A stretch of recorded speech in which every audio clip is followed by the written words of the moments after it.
what is hypnotherapy?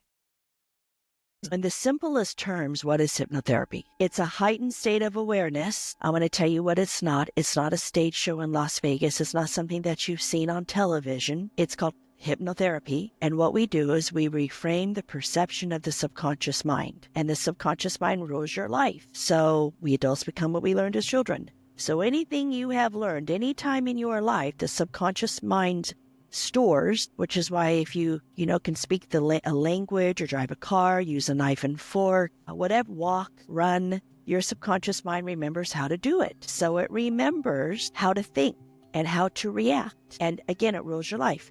So whatever you're doing in your life, your subconscious has learned, and you're going to continue playing it out until a hypnotherapist goes in and speaks to that subconscious mind directly, which is, holistic approach.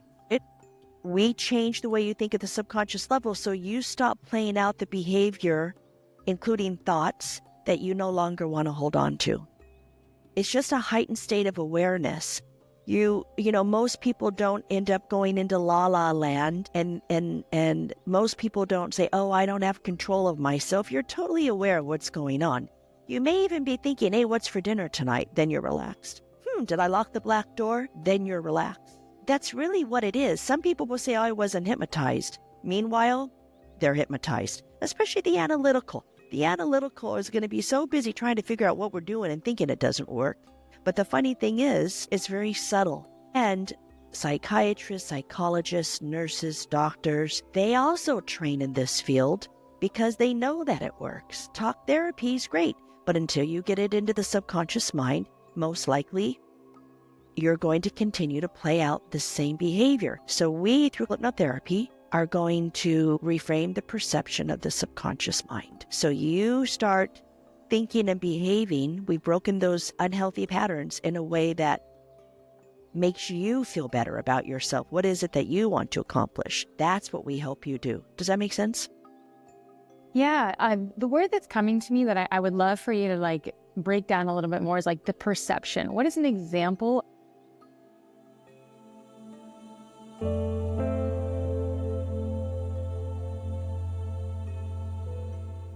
of the perception of your subconscious mind? There's this filter that you're living in, and sometimes you don't even realize that exists. So can you break that down for someone who can maybe resonate with what their perception might be? Let's talk about anxiety, which can relate to, relationships. Someone's going to leave me, or I'm afraid to drive, or I'm afraid to leave my house. I don't know, whatever it is, right? Which can lead to panic attacks. It's like you're wearing this veil. You learned to be afraid somewhere. We adults become what we learned as children. Sometimes, you've had this perfect life, and which I don't see very often, but let's say sometimes people have had a perfect life, right? Which is great for those who do. Let me tell you. And everything's great, but then something bad happens. The subconscious mind is going to remember it, okay? Or you haven't had a great life, and the subconscious mind, we adults become what we learned as children, remembers that. So when you look at life, your outer reality's perception of your inner reality, what's happening is you have this veil, and you see the world as fearful, right? Your subconscious mind is saying, oh, don't do that. You're going to get hurt. Oh, you better be afraid that person's going to leave you. No. It's not safe to drive a car or fly in an airplane, whatever the story is, right? We all have different stories. Oh, you better not speak in public because you're not good enough. Something's going to happen. And you're looking through this veil, and it's crazy because you know what? The veil can be this thick where you can't see anything except your own thoughts, what your subconscious mind has written down, right? And that's what happens. That's how you live.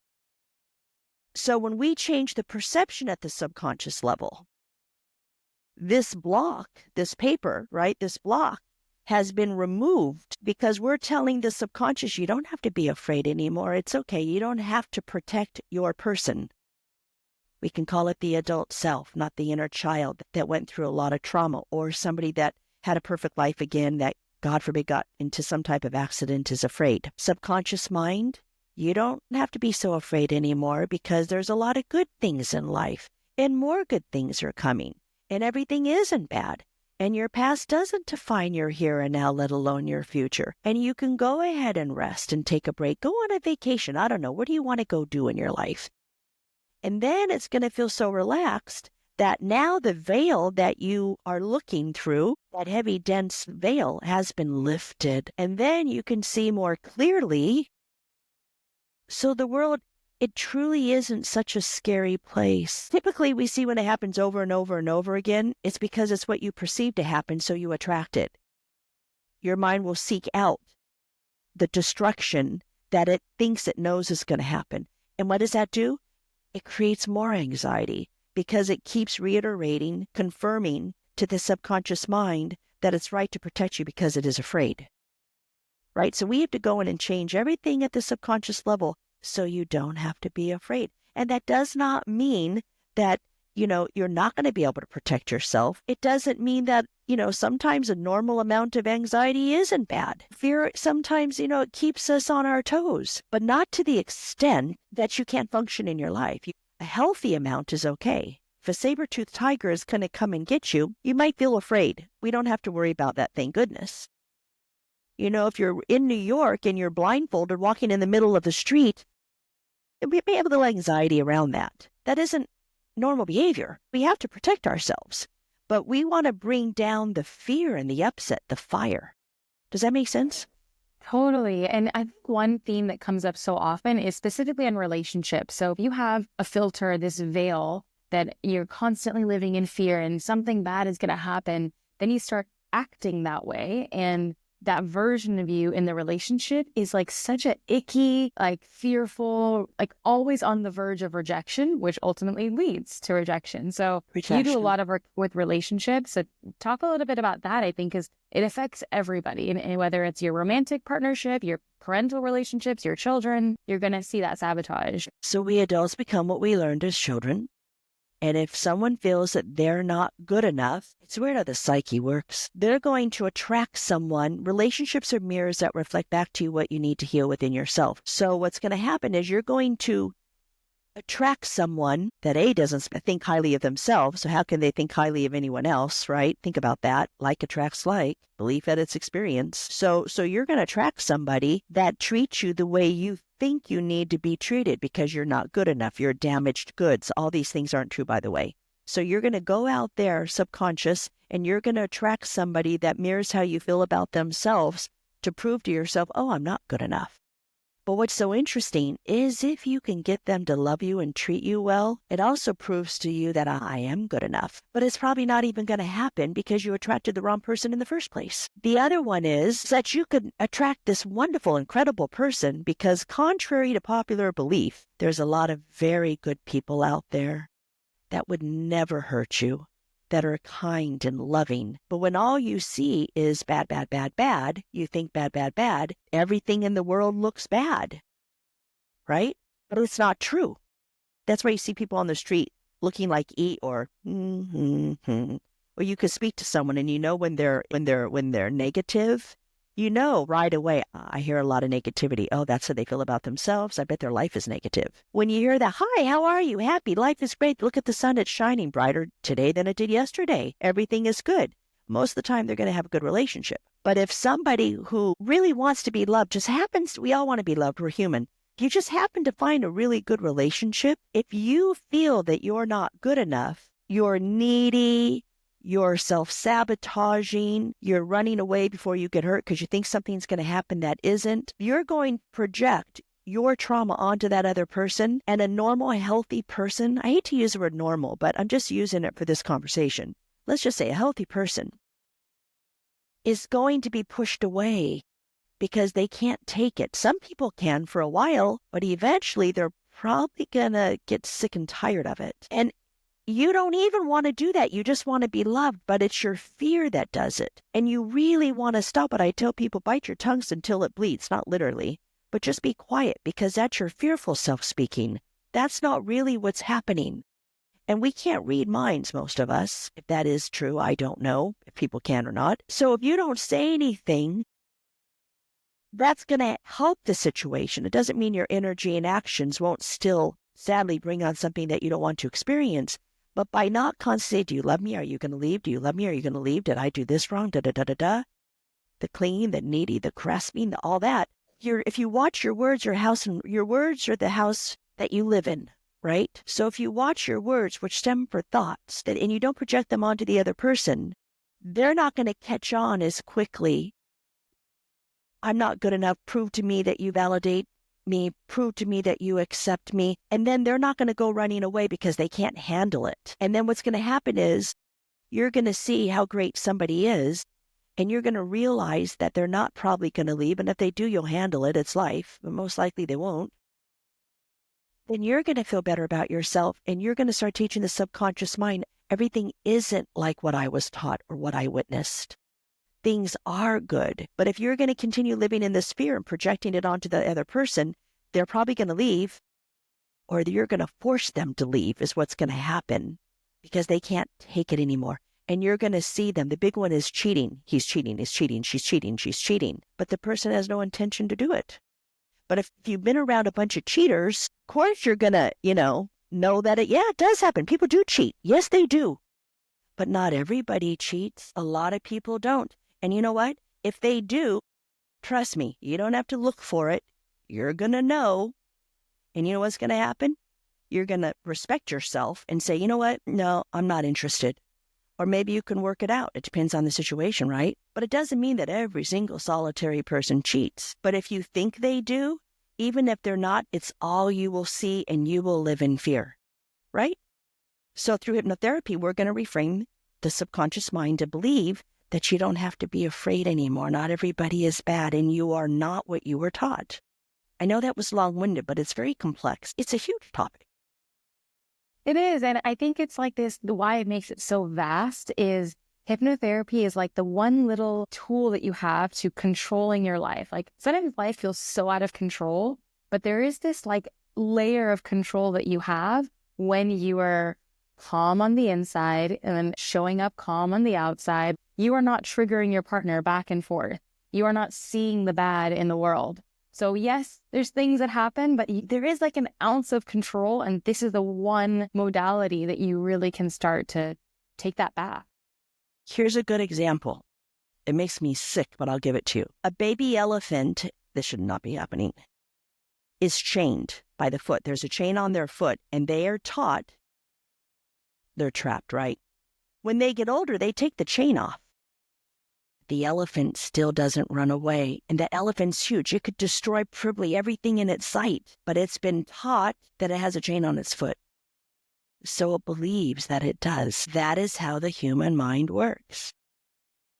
If I could take someone and keep you for a couple of months on a compound, let's say, and I spoke to you that the world is horrible and people are coming to get us and you're never going to be on and on and on and on and on and on and on. And hey, listen, when I speak about this stuff, I'm not going to get into what's going on in the world and this and that. I'm not discrediting that.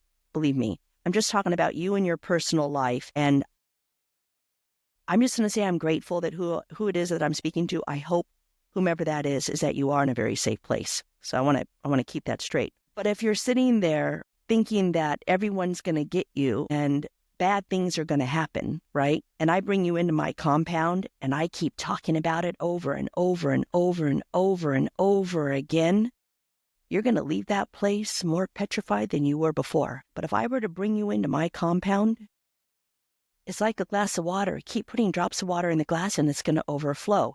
And I were to tell you you're safe, you're secure and safe. There's a lot of very good things that happen.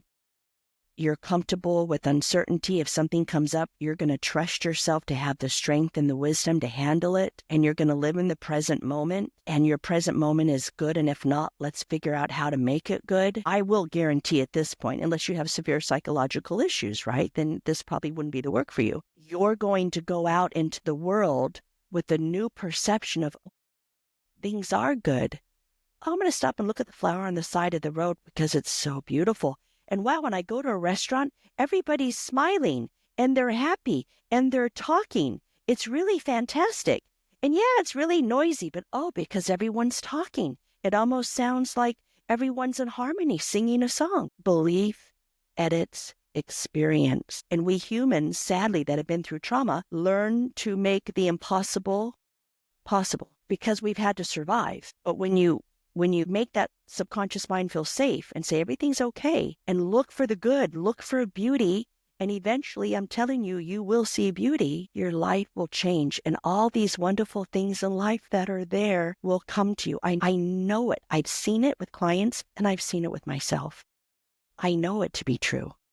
And if you're in a really bad situation, I understand, but let's figure out, how do you get out of it? How do we teach the subconscious mind that your body is a temple in which you live? Let's figure out how to change that so that you can move into the right direction and feel better. And that we do through hypnotherapy, because it's all a learned behavior. Unless you're in a really bad situation, how'd you get there? Is it because that's what you learned you should be in, or did you just happen to get there? But let's help you find a way to get out. Yeah, that's perfect. Thank you. Do you want to, maybe we can close out with like a 30-second, like if you can think of off the top of your head, a hack, something that somebody can do tonight when they go to bed or first thing in the morning, just to take one step towards healing their subconscious mind. John Kappas taught this, who put hypnotherapy on the map. Kappasian. I like that. When you go to sleep at night, you're in a hypnotic state. Just for 30 seconds. I like that. I like that. Just say the words. You don't have to look at something you don't like and say you like it, because it's never going to work. Just say the words. I like that. I like that. I like that.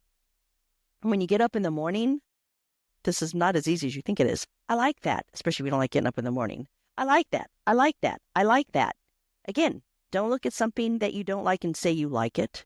Just say, I like that.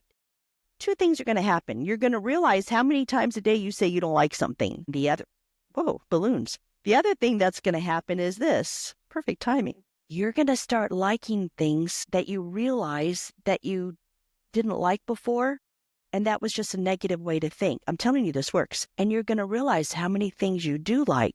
And the weird thing is, you may not even realize that you're liking everything for a long time till all of a sudden you think, oh, wow. I know myself, I didn't like that palm tree and I live in California. Well, now I see them, and to be honest with you, I kind of like them. I don't know. I just don't look at them and go, oh, I don't like that anymore. I kind of like them. And it's so simple. And you know what the problem is? The simple things people don't do. And the simple things, like our grandmothers tell us, are the things that work. I like that 30 minutes, 30 seconds in the morning. I like that 30 seconds before you go to bed. And if you have to be driving somewhere or walking, feel free to say it again. Don't make it a big deal, but be consistent. And watch what happens. I like that. I like that. I like that. Perfect. I think we'll end the episode literally right there.